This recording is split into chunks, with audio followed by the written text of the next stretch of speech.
Hi guys! Good afternoon. It's me again, Mami Irene. So for today's video, mai-share ako sa inyo. Good news po siya kasi sabi na nag-deliver, good news daw siya. Dumating na po siya yung aking Google AdSense PIN. So galing po siya sa postal ID. Ganito picture niya. So sa may mga monetize pa lang na bago at nakaka-receive ng ganito is nakakatuwa kasi malapit na daw tayo sumahod. So after siguro mag-4 years na ako nag-vlog, medyo pa hinto-hinto.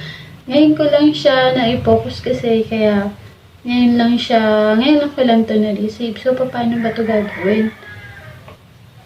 Ang gagawin lang, dapat dito nakalagay talaga yung pinaka-address nyo.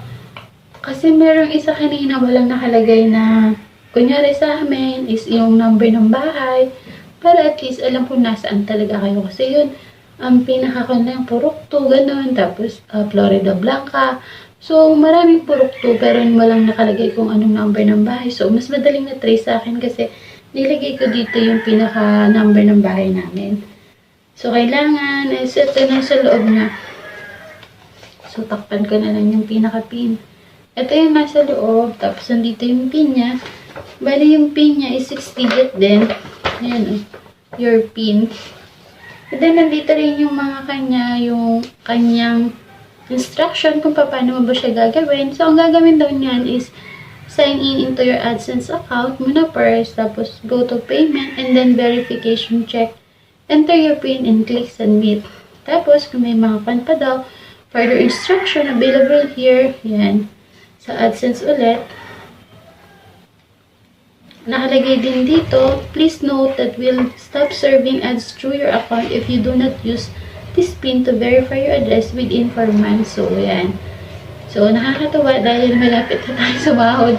Kaso lang, i-share ko sa inyo, this, siguro yung aking kailangan pala bago ka sumahod dito sa Google AdSense, is meron kang $100. So, ako ngayon is nasa 42 pa lang siya, $42. So, ilan pa lang. So, every day naman may nadadagdag, at least may nanonood. So, yan, encourage ko lang na kayo ulit ng gawa ng mga video para marami pa rin naman mga tao mga interested.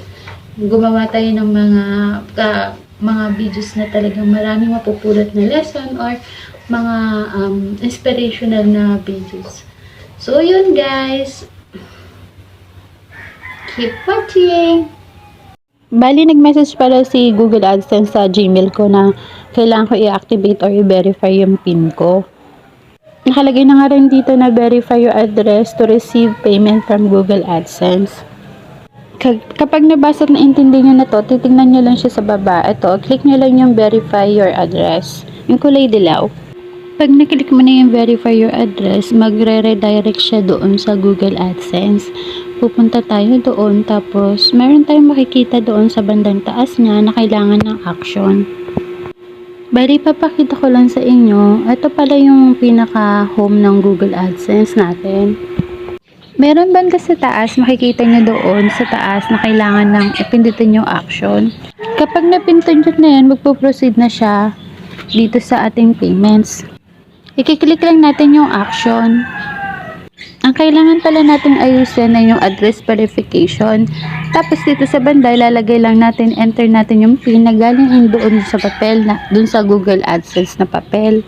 Pagkalagay natin ng PIN, isasubmit lang natin siya. Tapos magbabago na yung address verification or yung status ng address verification.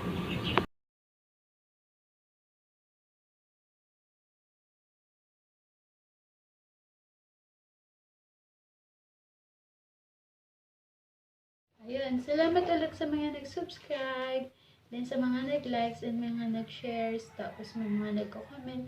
And also, thank you rin sa mga magsusubscribe pa kasi kahit pa paano, paunti-unti is meron pa rin nanonood. So, nakakatuwa naman at nakakagagaan naman ng puso dahil may mga tao pa rin na nagtitiwala sa'yo. Ayun, sa mga small YouTuber na katulad ko is gawa lang tayo ng gawa ng mga videos. Darating din tayo. Go lang ng go, huwag tayo ngihinto.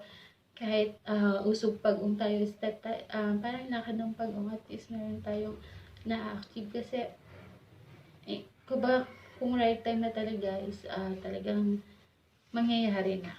So, yun guys. Thank you so much. God bless. See you sa ating next video.